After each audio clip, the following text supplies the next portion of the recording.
को जोड़ लेते हैं। सीईओ निर्मल बांग institutional equities. Rahul, good morning. Market को शायद कुछ हद तक पता था, लेकिन शायद लेवल ऑफ विक्ट्री उसका इंडिकेशन कम था। अब इस इतने बड़े गैप अप के बाद मार्केट में अप्रोच क्या होनी चाहिए? Good morning Anuj, thank you for having me on the show. तो अनुज, आपको याद होगा जो आखिरी अपर सर्किट मार्केट में लगा था इलेक्शन के बाद, वो 2009 में लगा था जब डॉक्टर मनमोहन सिंह दोबारा आए थे। आई थिंक जिस तरह से आपने अभी बताया कि शायद कुछ हद तक अनुमान था कि ये रिज़ल्ट आएंगे, और आपने एफआई के फिगर्स भी देखें। फ्राइडे को ऑलमोस्ट $1 बिलियन की कैश बाइंग हुई है, नियरली। ऑब्वियसली 7.6% का जीडीपी आंकड़ा भी आया था, बट ये अनुज एक तरह से ट्रैजेक्टरी बदल देता है। और मैं कुछ 3-4 पॉइंट्स आपको बताना चाहूँगा। अगर आप प्रधानमंत्री के 2 टेन्योर्स देखें, तो पहला टेन्योर जो था स्पेशली 2016 से 18 के बीच में, वो बहुत रेगुलेटरी चेंजेस का था, चाहे वो जीएसटी हो, डीमॉन हो, RERA, IBC, NCLT, bankruptcy code. और जो दूसरा the bulk of his second tenure ये था कि इंडिया को ग्लोबल मैप पे कैसे लाया जाए। A lot of alliances, particularly middle east में G20 होस्ट करना। आई थिंक अगले 5 साल अनुज, अगर ये I say this with some responsibility, it's not a question of अगर ये सरकार जब दोबारा आएगी, आई थिंक जब ये सरकार दोबारा आएगी मई में, आई थिंक अगर अगले 5 साल अनुज, अगर आप इस प्रधानमंत्री के पहले 10 साल का जीडीपी एवरेज देखें, वो 5.7% रहा है। लेकिन इसमें कोविड आता है, तो आई थिंक अगर ये 5.7 अगर 5 साल 7.5% चला जाता है अनुज, तो हमारा जो $3.6 ट्रिलियन का जीडीपी इस साल के एंड में होगा, हमारा अनुमान ये है कि ये अगले 10 साल में $10 बिलियन हो सकता है। ये आपके अगले 5 साल की ट्रैजेक्टरी टोटली बदल सकता है, because it could land up being the most market friendly government in the next 5 years, क्योंकि बहुत सारा काम ऑलरेडी हो चुका है। तो मुझे लगता है कि it is very possible Anuj कि आपको इस 2024 में 20% के रिटर्न्स मिल जाएं। It may not be a one time when the prime minister comes back, क्योंकि ये काफ़ी हद तक फैक्टर इन हो जाएगा, but I would not be surprised कि somewhere after the interim budget gets presented, अगर आपका निफ्टी 23-24 हज़ार के आसपास तो फ्रंट लोड हो सकता है। आप ये कह रहे हैं कि यहाँ से रैली शुरू हो सकती है और वो मई जून तक हम सब कुछ पचा लेंगे। हाँ जी, और ये अनुज आपको बहुत 2013 की याद दिलाएगा, क्योंकि जब भाजपा ने नरेंद्र मोदी को पीएम कैंडिडेट अनाउंस किया था, वहां से लेके मई तक की रैली बहुत स्ट्रांग थी, पर उनके जीतने के बाद इतनी रैली स्ट्रांग नहीं थी। तो ये हो सकता है कि ये बहुत फ्रंट लोड हो जाए इन एंटिसिपेशन। बट जैसे मैं कह रहा था कि अनुज, एक चीज आपको बहुत क्रेडिट देनी पड़ेगी इस गवर्नमेंट की, कि they have average inflation in their 10 years at 5.1% and fiscal deficit at 5.1% despite having so many supply side shocks. तो एक तरह से एक्सटर्नल सेक्टर को भी आपने बहुत अच्छा मैनेज किया। एक ऑब्वियसली एक फ़ायदा ये भी होता है अनुज के 2 युद्ध अभी भी चल रहे हैं, फिर भी क्रूड 75-80 के बीच में ही है, तो इसका हमें बहुत फ़ायदा होता है। और रिसेंटली जैसे पीयूष गोयल भी आपके इवेंट में कह रहे थे वीकेंड पे, किस तरह की फोकस इलेक्ट्रिक व्हीकल्स पे है। तो आई थिंक ये सारी चीज़ें एक्सटर्नल सेक्टर पे हेल्प करेंगी।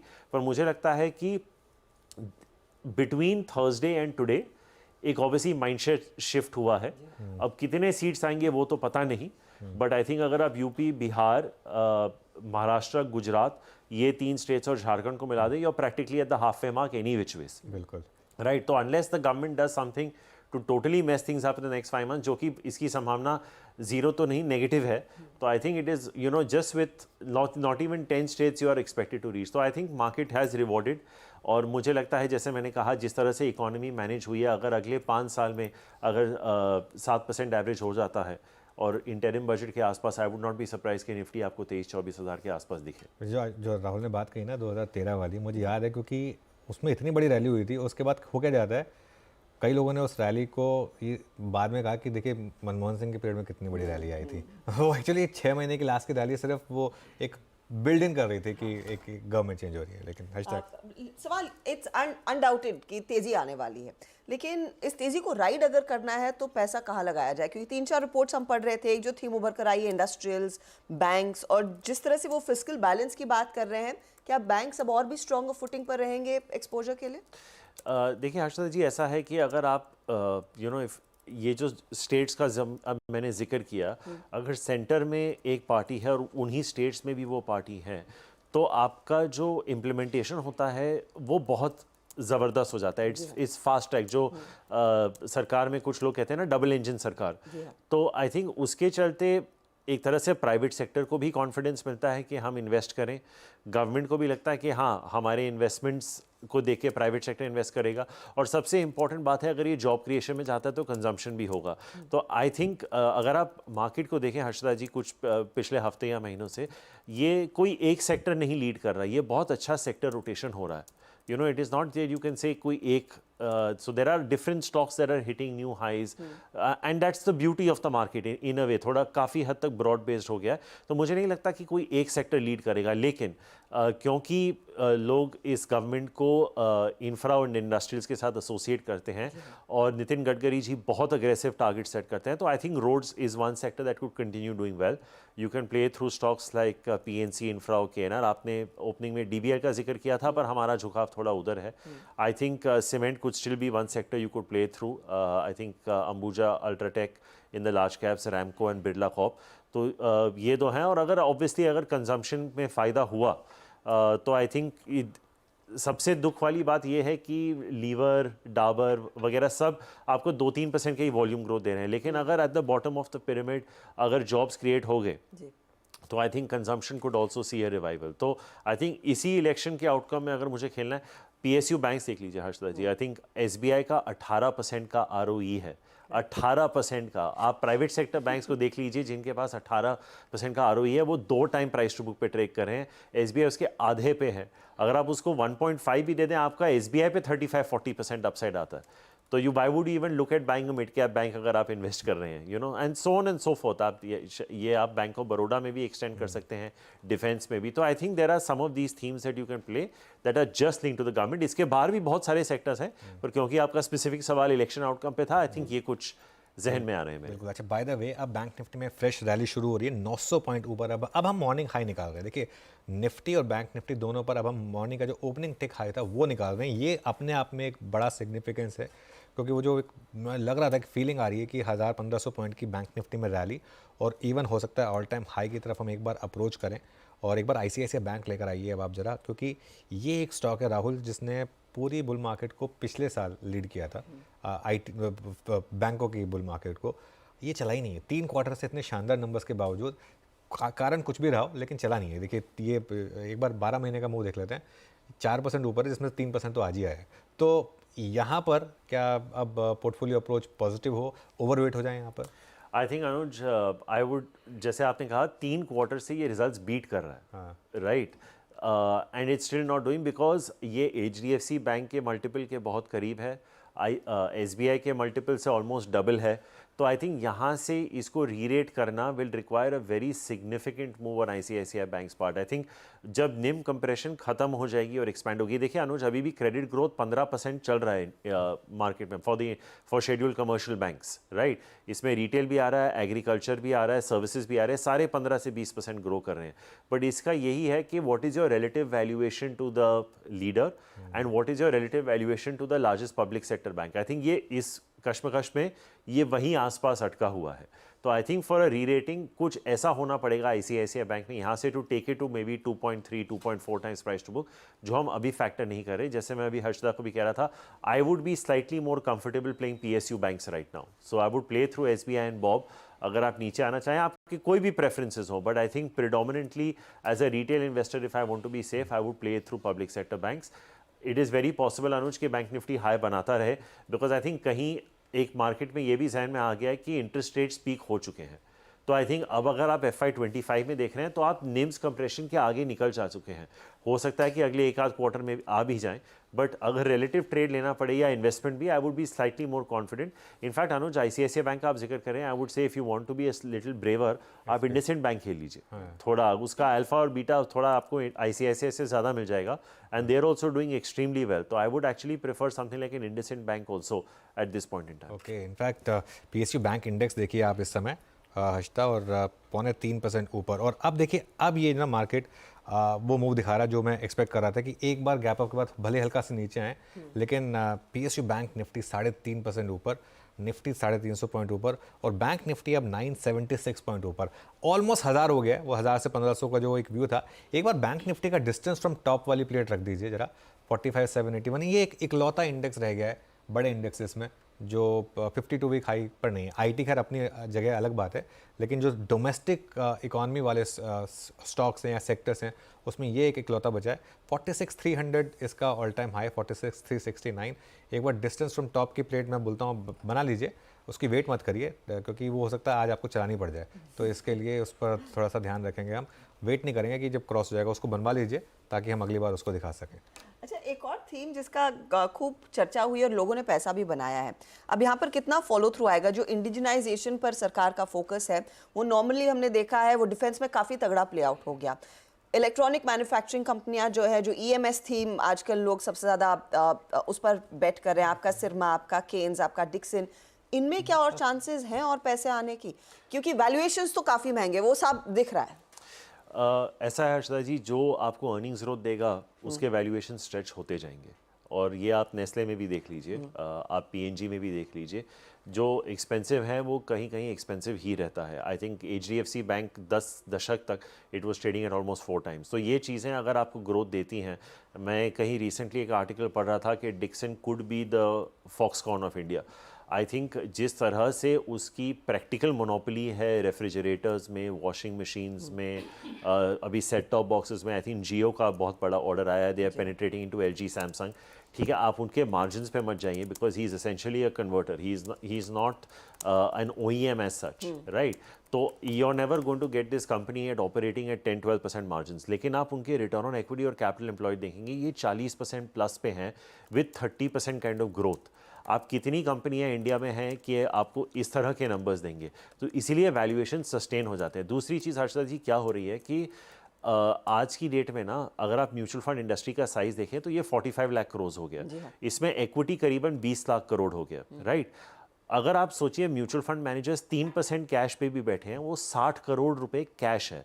इसमें आप LIC ऐड कर दीजिए, इंश्योरेंस कंपनीज, AIFs, PMSs वगैरह, मेरे हिसाब से DIs किसी भी वक्त 1 से 1.5 लाख करोड़ कैश पे बैठे हुए हैं। तो वो ज़माना जब आपके पसंदीदा स्टॉक्स 30-40% गिरते थे, वो अब वो ज़माना गया। यू नो, आज की डेट में अगर स्टॉक 10-15% भी गिरता है तो ये आके खरीद देते हैं। आप SBI mutual fund, ICICI Prudential, HDFC mutual fund के फैक्ट शीट्स देखेंगे, just see the number of companies that they are owning 10% of.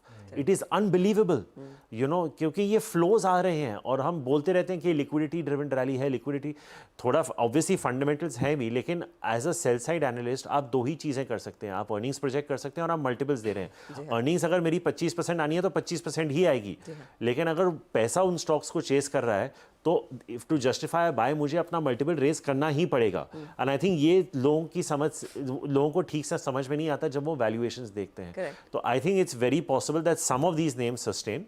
Indigenisation की जो आपने बात की, ये तो प्रधानमंत्री का पेट प्रोजेक्ट है। आई थिंक ये कंज्यूमर ड्यूरेबल्स वगैरह में भी हो रहा है, वर्लपूल एक्सेट्रा। तो I think he is only going to work harder and harder. और जो मैंने अभी ईवी की चर्चा की अनुज के साथ, जो पीयूष गोयल ने भी बताया था, these are things that are going to help us from bringing out, getting our external sector under control when we don't have to import copper, steel, oil et cetera. आपका इकोनॉमिक लैंडस्केप ही बदल जाता है। तो I think I would use every dip to buy, but stick with the industry leaders is what I would say. Okay Rahul, एक second के लिए hold करिए। एक बार इनफैक्ट बात करते हैं जो मोदी जी ने कहा कल, जो 3 राज्यों में जीत के बाद उन्होंने कहा कि अब हम दुनिया की तीसरी सबसे बड़ी इकॉनमी बहुत जल्द बनेंगे, उसको सुनते हैं एक बार। आज भारत की अर्थव्यवस्था का हर पहिया पूरी गति से घूम रहा है। कुछ लोग कह रहे थे कि विश्व में मंदी का असर भारत पर पड़ेगा, लेकिन भारत ने हर आकलन से कहीं बेहतर प्रदर्शन किया। आज भारत दुनिया की सबसे तेजी से विकसित होती आर्थिक ताकत है। आज भारत का आत्मविश्वास, भारत के लोगों का आत्मविश्वास अभूतपूर्व स्तर पर है। आज भारत में, आज देश में रिकॉर्ड जीएसटी कलेक्शन हो रहा है, कृषि उत्पादन के नए रिकॉर्ड बन रहे हैं, भारत के शेयर मार्केट पर भरोसा चरम पर है, आज भारत के निर्यात के नए रिकॉर्ड बन रहे हैं। यूपीआई ट्रांजैक्शन के नए रिकॉर्ड बन रहे हैं, त्योहारों में खरीद के नए रिकॉर्ड बन रहे हैं, गाड़ियों की सेल के नए रिकॉर्ड बन रहे हैं। आज भारत में सीमेंट प्रोडक्शन बढ़ रहा है, कोयला प्रोडक्शन बढ़ा है, आज भारत में स्टील उत्पादन बढ़ा है, बिजली उत्पादन बढ़ा है। दुनिया भर की कंपनियां भारत में मैन्युफैक्चरिंग के लिए आतुर है। हवाई यात्रा करने वालों की संख्या उच्चतम स्तर पर है। होम लोन में भी, उस सेक्टर में भी बहुत अधिक वृद्धि देखी जा रही है। साथियों, आज भारत का फिजिकल इंफ्रास्ट्रक्चर पूरी तरह से ट्रांसफॉर्म हो रहा है। आप देखिए, चारों तरफ एक्सप्रेसवे का, इंडस्ट्रियल कॉरिडोर का जाल बिछ रहा है। भारतीय रेल आज अपने ट्रांसफॉर्मेशन के सबसे बड़े दौर से गुजर रही है। राहुल, एक चीज़ मोदी जी की के बारे में कहनी पड़ेगी, एक बैलेंस बनाना एक बॉटम ऑफ द पिरामिड में, और at the same time market के बारे में बात करना, टॉप एस्पिरेशनल लोगों के बारे में बात करना और सबको कनेक्ट करना, उसमें एक मास्टरी है, ठीक है ना। तो अब क्योंकि एक क्लियर प्राइम मिनिस्टर का भी फोकस है और स्टॉक मार्केट पर काफ़ी फोकस रहा है प्राइम मिनिस्टर का, मैं भी रिसेंटली मिला था उनसे, तो भी वो निकल कर क्लियरली आ रहा था यहाँ पर। तो क्या ये एक और कॉन्फिडेंस देगा एक एफआईआई इन्वेस्टर को भी वापस आने के लिए? अनुज, मैं आपसे पूछूंगा, लास्ट आपने कौन से प्रधानमंत्री का स्पीच देखा था जितना उन्होंने इस वक्त जिक्र किया है इकोनॉमी का? यही मैं अपने पहले आंसर में कह रहा था कि अगले 5 साल आप इंडिया को ऐसी स्थिति में देखेंगे जैसे आपने पिछले 10 साल में नहीं देखा है। उसकी नींव लग चुकी है, अब उसका फल खाने का समय आ चुका है, इस तरह से मैं कहूँगा। और जो आप कह रहे थे, मैं अपने फर्स्ट आंसर पर दोबारा जाऊँगा कि जो 5.7% का आंकड़ा था, जो 10 साल का एवरेज जीडीपी है, अगर ये 7% चला गया तो ये 3.610 ट्रिलियन डॉलर्स हो जाएगा। And a bulk of it may come through in the first 5 years of this only, Anuj. And I think it's not just the sectors that I was discussing with Harshada. एक तरफ से आप consumer discretionary भी देख लीजिए। अभी जैसे वो हवाई जहाज़ वगैरह, अब राम टेम्पल खुल रहा है जनवरी में। हम होटल सेक्टर, सारे मेजर होटल कंपनीज में वहाँ पे होटल डाल दिए हैं। इनफैक्ट अगर आप गूगल करेंगे, it is likely to be one of the highest tourist spots in the world in 2024। तो कितना डिस्क्रिशनरी स्पेंडिंग होगा with just one event, right? कुछ चीज़ें हैं जो गवर्नमेंट से लग के नहीं है, लेकिन आई थिंक अप्रैल मई जून का क्वार्टर आप देखेंगे अनुज, तो 2 महीने आईपीएल के हैं, उसके बाद T20 वर्ल्ड कप है। तो this could be a very good year economically for various things.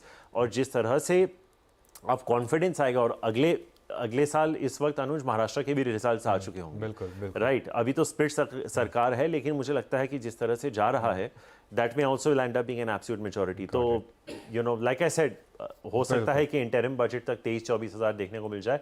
अगर दुनिया में कुछ गलत नहीं हुआ, this could land up being a record year for stock markets, because the foreigners जो आपने फ्लो का जिक्र किया, they want a place to invest like India. और इस तरह की आपकी अगर पॉलिटिकल स्टेबिलिटी आ जाए, यू नो, बिल्कुल Rahul, it is unbelievable with inflation coming down, rates coming down, earnings going up. You're a beacon. You're an absolute beacon. बिल्कुल राहुल, बहुत बहुत शुक्रिया आज हमारे लिए समय निकालने के लिए, Thank you हमसे for बात having me. करने के It's लिए। always a pleasure.